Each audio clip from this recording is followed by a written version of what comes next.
क्या आपने कभी कोई सामान खरीद कर धोखा खाया है? जो सामान आपने खरीदा क्या वो बेकार क्वालिटी का निकला? क्या आपको कभी ओरिजिनल सामान के बजाय डुप्लीकेट सामान मिला? क्या आप धोखा खाने पर चिंता में डूब गए हो? तो धोखा नहीं, ढोकला खाइए और निश्चिंत हो जाइए, क्योंकि आपके इस समस्या का समाधान हम लेकर आए हैं इस वीडियो में। तो चलिए शुरू करते हैं।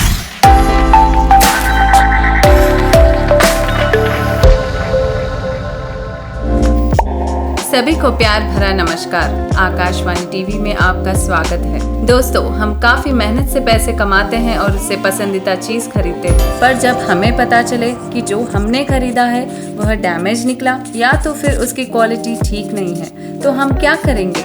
जाएंगे वही शॉप पर जहां से हमने खरीदा था, लेकिन वहां पर जाने के बाद दुकानदार से प्रॉपर रिस्पॉन्स ना मिलने पर हम मायूस हो जाते हैं और साथ ही साथ पैसे भी गवा बैठते हैं। तो हमको मायूस नहीं होना है, बल्कि अपनी बात रखनी है कंज्यूमर फोरम में। जी हाँ, आज हम कंज्यूमर फोरम के बारे में जानेंगे।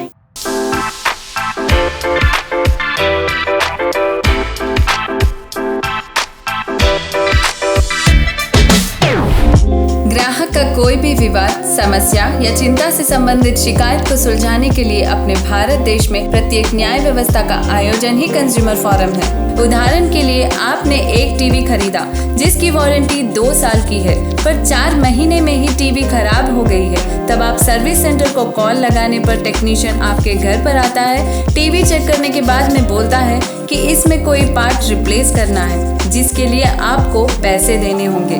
तब आप क्या करेंगे? दे देंगे पैसे टेक्नीशियन को और क्या? टीवी जो ठीक कराना है हमें? बिल्कुल नहीं। जब आपकी टीवी वारंटी पीरियड में है तो आपको कोई पैसे भरने की जरूरत नहीं है। हर कंपनी का एक कस्टमर केयर नंबर होता है, आपको उस कस्टमर केयर नंबर पर कॉल करना होगा और आपकी समस्या बतानी होगी। तब भी आपकी प्रॉब्लम सॉल्व नहीं हुई, तब आपको कंज्यूमर फोरम में कंप्लेंट दर्ज करनी चाहिए। कोई भी खरीदारी या फिर सर्विस पर किसी भी प्रकार की समस्या हो, तब आप कंज्यूमर फोरम में शिकायत दर्ज कर सकते हैं। ग्राहक के अधिकार के संरक्षण के लिए सरकार ने यह न्याय व्यवस्था बनाई है, जिसमें बिक्रीदार के न्यायबद्ध तरीकों और समझौता करना इस व्यवस्था का मुख्य उद्देश्य है। बिक्रीदार के धोखे के बारे में खरीदार विक्रेता पर केस फाइल कर सकता है। समझो आपने एक कूलर खरीदा है और वह डुप्लीकेट निकला, तो आप विक्रेता पर कंप्लेंट कर सकते हो। चलिए जानते हैं कि कंज्यूमर फोरम हमको क्या अधिकार उपलब्ध करवाता है।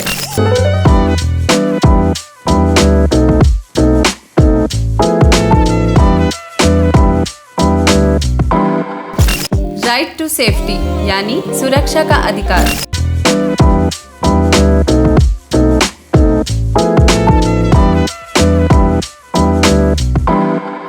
सभी प्रकार के सेवाओं और वस्तुओं से सुरक्षा लेने का अधिकार। समझो कि आपने एक मोबाइल खरीदा जो चार्जिंग करते समय ब्लास्ट हो गया हो, तब आपको उस मोबाइल कंपनी पर केस फाइल करना चाहिए, क्योंकि आपने मोबाइल को आपकी सुविधा के लिए खरीदा है, ना कि दुर्घटनाग्रस्त होने के लिए।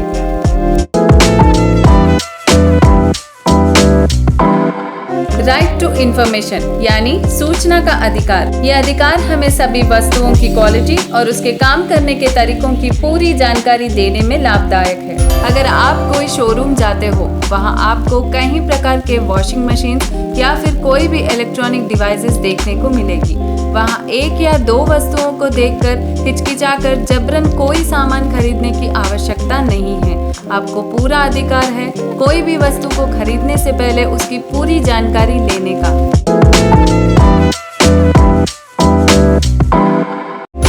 राइट टू चूज यानी सेवाओं और वस्तुओं को चुनने का अधिकार। अब जब भी कोई बाइक या फिर कार खरीदने जाते हो, तब उसको खरीदने से पहले टेस्ट ड्राइव करने का आपको पूरा अधिकार है। उसके बाद अगर आप सैटिस्फाई हो तो ही खरीदना। अगर आपको पसंद नहीं आया तो खरीदने की कोई जरूरत नहीं है।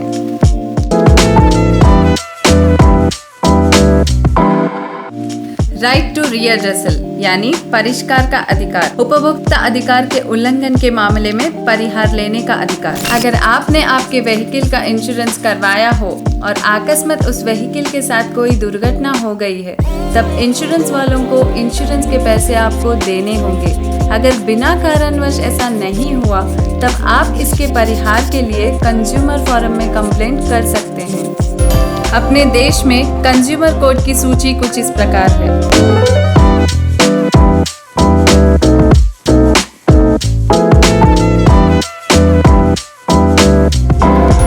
पहला है राष्ट्रीय उपभोक्ता विवाद निवारण समिति NCDRC यानी कि national consumer disputes redressal committee. यह नेशनल लेवल कोर्ट होने के कारण पूरे देश में काम करता है। इसका ऑफिस नई दिल्ली में है और यहाँ सिर्फ 1 करोड़ से ऊपर के मामले सुलझाए जाते हैं। दूसरा है राज्य उपभोक्ता विवाद निवारण समिति SCDRC मतलब state consumer disputes redressal committee. State level court होने के कारण हर एक स्टेट के कैपिटल सिटी में इसका ऑफिस स्थित होगा। उदाहरण के लिए मुंबई का state office city civil court Mantralaya Fort Maharashtra में है। यहाँ 20 लाख से लेकर 1 करोड़ रुपए तक के दर्ज मामलों का परिष्कार होता है। तीसरा है जिला उपभोक्ता विवाद निवारण फोरम DCDRF मतलब कंज्यूमर डिस्प्यूट्स रीएड्रेसल फोरम। ये जिला लेवल में काम करता है। इसका ऑफिस हर जिले के डिस्ट्रिक्ट हेडक्वार्टर्स में होगा। उदाहरण के लिए मुंबई जिले का office government colony Bandra east Mumbai Maharashtra में है। यहाँ 1 रुपए से लेकर 20 लाख तक के दर्ज मामले सुलझाए जाते हैं। चलिए जानते हैं शिकायत दर्ज कैसे करें।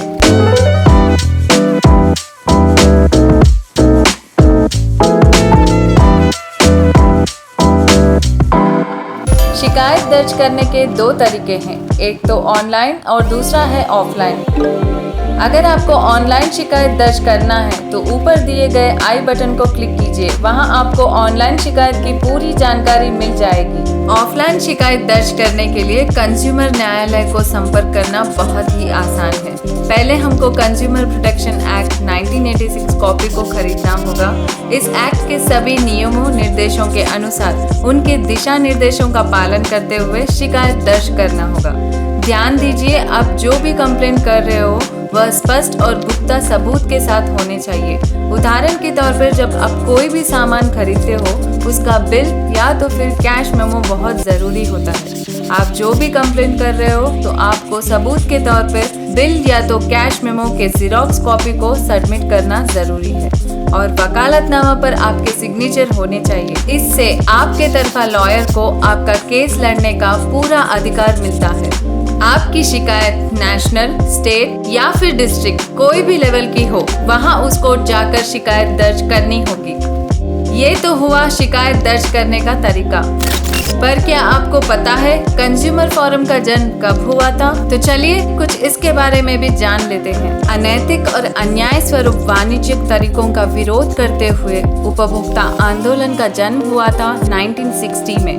खाद्य अपमिश्रण करना, आवश्यक वस्तुओं का संदूषण, खाना पकाने के तेल में मिलावट और ऐसे काफी चीजों की मिलावट को रोकने के लिए एक महा आंदोलन शुरू हुआ था। उस तरह इस आंदोलन को सरकार का भी साथ मिला। 1986 में यह उपभोक्ता के रक्षा अधिनियम में तब्दील हुआ है। उपभोक्ता के अधिकार और विक्रेता या सेवा प्रदाता ग्राहक के प्रति सेवा की भावना रखना ही उपभोक्ता न्यायालय का मुख्य उद्देश्य है। यहाँ आपके तरफा कोई भी वकील को नियुक्त करना जरूरी नहीं है। चाहो तो आप खुद अपना केस लड़ सकते हो। दोस्तों, अब तक तो आपको कंज्यूमर फोरम कैसे सेवा प्रदान करता है इसके बारे में पूरी जानकारी मिल गई होगी, है ना?